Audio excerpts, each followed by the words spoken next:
Hello, Woodlands Highlanders. Welcome to Hltv's first episode. I'm Daniela Rangel. And I'm Zachary C. Brengalen. Oh, I'm so nervous. I don't know a thing or two about any of this. Don't worry, Zach. We're well suited. We'll be right back after this. Whatever happened to predictability?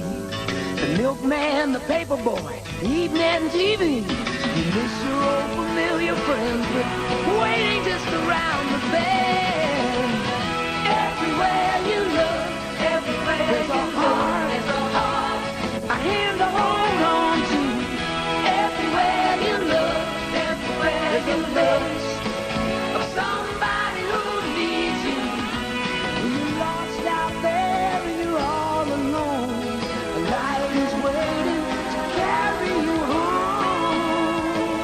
Everywhere you look. Welcome back, Woodlands Highlanders. Zach, do you see the future approaching? Aw, man. Attention all future college students. The Woodlands High School College and Career Center is offering opportunities for you to find your dream school.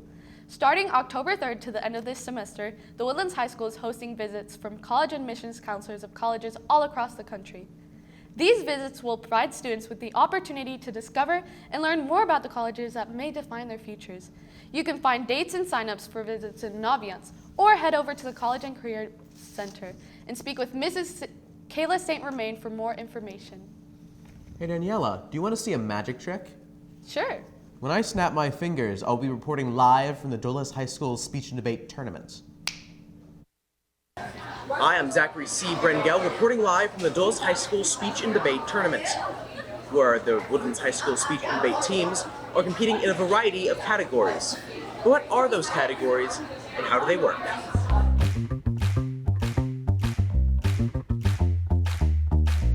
So speech and debate is a competitive academic activity.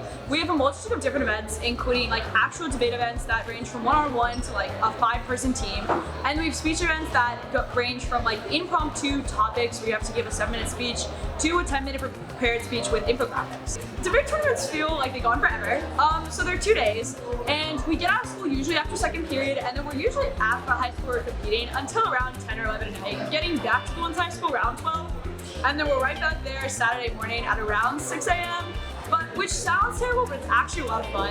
And while it's exhausting, you usually get out pretty early on Saturday. I think the best part about a speech and debate tournament is definitely the people.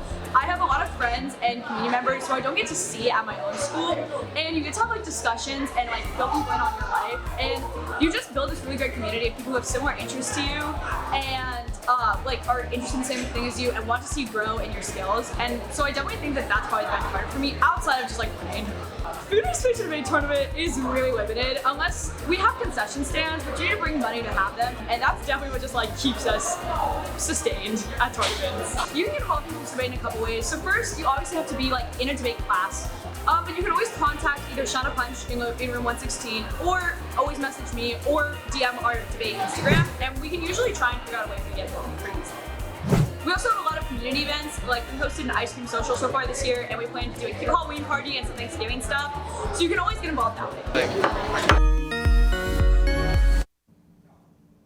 Nice magic trick, Zach. Do you wish for a place where you can be yourself? The Queer Straight Alliance, or QSA, might be the place for you. Each meeting, this club discusses the different parts of the LGBTQ community, as well as giving members a chance to be understood in a friendly and comfortable environment. Those wishing to join can find the club meeting in room 138 on every third Thursday of the month from 2:35 to 4 p.m. Stop by if you want to learn more about this worldwide community. Watch your head, Highlanders, and look out for the new club in town. Here at the Woodlands High School, we have a diverse array of clubs, but our newest one is the Rock Climbing Club. Meeting in room 243 once a month on Wednesdays after 2:35, learn about the epic sport that is rock climbing. This also includes club meetings on Fridays once a month to go rock climbing at specific locations. During the regular club meetings, they talk about climbing technique, competition, types of climbs, and how to improve your skill. For any questions, talk to Mr. Rogers Wilson in room 243. Come meet new people and learn about the wondrous world of rock climbing. The Woodlands High School Film Club has had a great start this year. Let's see what they have to say. Sound, lighting, and camera work. These are just a few of the elements of films that make them so entertaining that people from all walks of life can enjoy them together. I decided to start film club because I am a huge film nerd, and I would also just love to share my love for film with other film enthusiasts. The officers of Film Club are super excited to share their passion. I love seeing the process behind it. I love everything that has to do with film. Camera work, scripts, lighting, music, everything. But even if you're not a film fanatic, there is still a place for you in Film Club. Anybody that wants to come to film club, even if you're not really well versed in the area, you should totally come. Not only do you get to watch movies in Film Club, but you also get to learn about what makes them unique. In film club, we get together and watch movies and discuss them, both the technical aspects and the art that is film, and we just grow together as filmmakers. Members of Film Club are able to enjoy fun activities and opportunities. Our plan is to have social movie nights, and our main goal for the end of the year is to collaborate on a script and make our own short film in the club. So, let's explore the wonders of the silver screen together. Come join Film Club every Wednesday at 3 p.m. at the main campus in room 269. Daniela, do you ever think about what other people think? All day, every day. I meant about pop culture, current events, and general factoids. Oh, right. Let's head on over to our on-site reporter, Rodrigo Gonzalez, for some Highlander hits.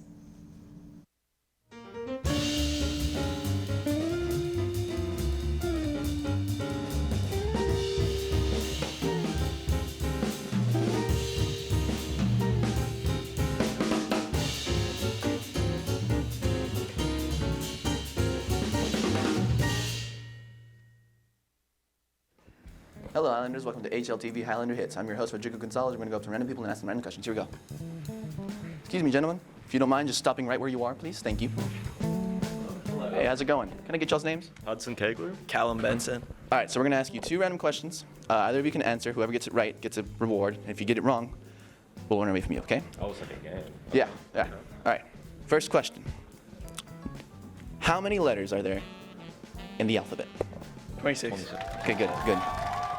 Wait, what? I thought it was 27. All right, and the last question. We're going to do 2. All right, here we go. What is the capital of Texas?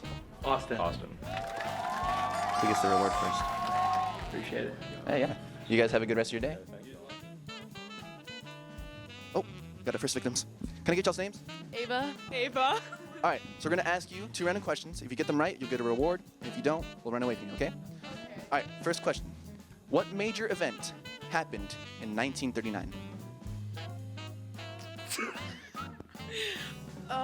Too slow. Come on, Highlanders. Excuse me. James, Ashlyn. Shelby. I'm going to be asking you random questions, and if you don't answer them correctly, I'm going to run away from you, okay? Here we go. First question, and either of you can answer.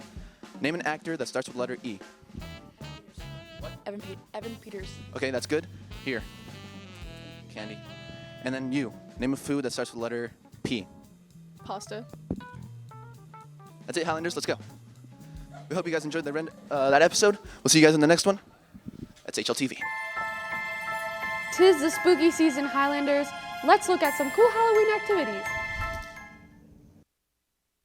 Once upon a time, on a dark, stormy Halloween night, there was simply nothing to do. But Spidey, he came in and saved the day, and he told y'all everything there is to do on Halloween night. I've got every trick-or-treat in the book, starting with the annual Fall Festival in Houston and Brazos Valley. Includes pumpkin patches, vivid flower fields, and festive farm offerings. It runs until November 5th on Saturdays and Sundays, 10 a.m. to 6:30 p.m. Tickets are sold online only at $24. But wait, there's more. Zubu at the Houston Zoo all October long with prices around $25 for general admission. Hours go by 9 a.m. to 5 p.m., but on Fridays they extend their hours till 8 p.m. Feeling witchy? Houston Terror Dome is the scariest haunted house in Houston. Get ready to scream your way out if you make it that far. With all new effects and attractions, this year will not disappoint. October 21st is the last weekend, so make sure you don't miss out. $25 for general admission and $30 for express lanes. Don't die. Woo, oh, oh, oh, oh, oh. This has been the Spectacular Spider-Man, and I hope you guys enjoy all the webtastic events there is to be on Halloween. Stay tuned for more HLTV content. The cart right outside the book room is where you can find your lost items. However, if you've lost something like a watch or a phone, you can look for it inside of the book room rather than the cart. Please be aware that at the end of the year, all items still at the lost and found will be discarded. Come on down. Guys, how many times a week do you think about the Roman Empire, or any empire to be that matter? If your answer is above 0, we got you covered. Here's our on-site historian, Alexander Smeater, on the topic. It is the year of our Lord, 1054 AD.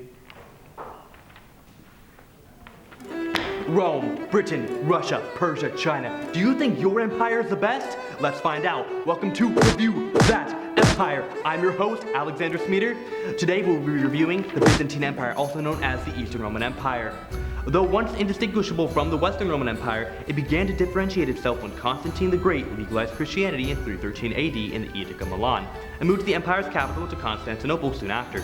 After the empire split between East and West, and the Western Empire fell in 476 AD, the first true Eastern Roman Emperor, Justinian I, took rule. Through hardships and trials, Byzantium survived. However, it lost many territories to Muslims and Christians alike in northern Africa, the Levant, and southern Italy.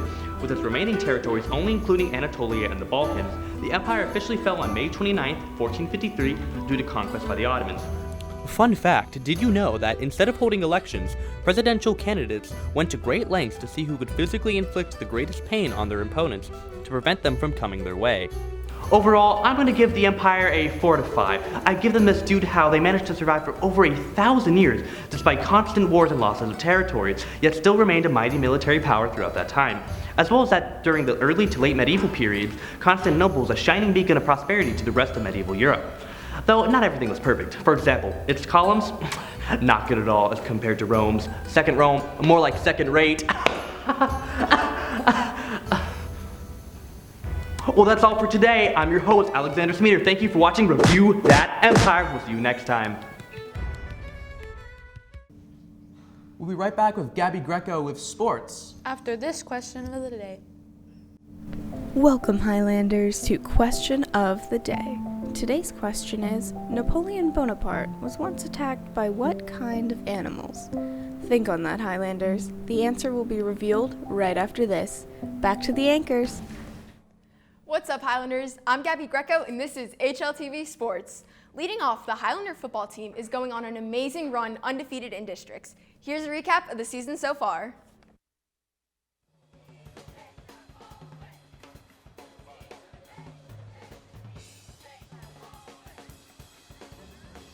It's fall, and that means football. The Woodlands High School football team makes a strong comeback this season after losing 2 games against North Shore and Lamar on August 25th and September 1st. To follow up those games, our Highlanders are on a 7-game win streak, completely crushing the competition. On September 8th, we beat Oak Ridge 55-26 to start the snowball. And yet again, our team wins another time against New Caney on September 14th, scoring 49-42.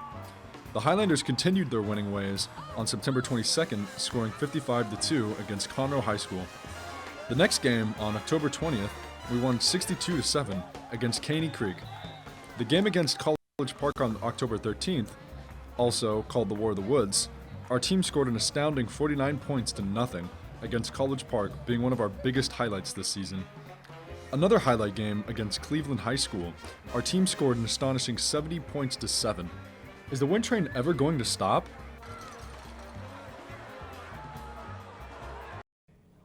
Look out, Highlanders. The tennis team is causing a racket. They're practicing hard every day throughout their season, and their recent results show it, with 13 wins and a dominant 11-0 win over Bridgeland in the regional quarterfinal and a 10-4 win against Tyler Legacy in the regional semifinal. The tennis team is now state-bound, and the varsity state finals will be happening October 26th and 27th. If you want to be up to date on the latest tennis news, make sure to follow them on Twitter or on Instagram. It's also volleyball season. The Woodlands High School volleyball team is off to a winning start with an overall win-loss record of 31-14. 14, including their performance in districts going 13-3, ranking our Lady Highlanders second in districts. These girls have played some remarkable games so far. However, they did have a tough loss on October 6th against Grand Oaks. Even with this loss, the Lady Highlanders have kept their head up and dominated Cleveland on the 10th, College Park on the 13th, shut out Caney Creek on the 17th, and Willis on the 20th, taking home 4 phenomenal wins since then. If you want to support the Lady Highlanders, come to their next game at Ridge Point on Friday, October 27th. That's all for today's news. I'm Gabby Greco, and thanks for watching HLTV Sports. Now we'll be right back with the anchors after the answer to the question of the day next.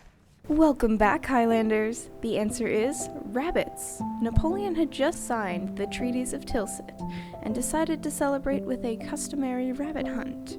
Napoleon's chief of staff arranged for several hundred rabbits to be bought, but when they were released, they started running towards Napoleon and his men.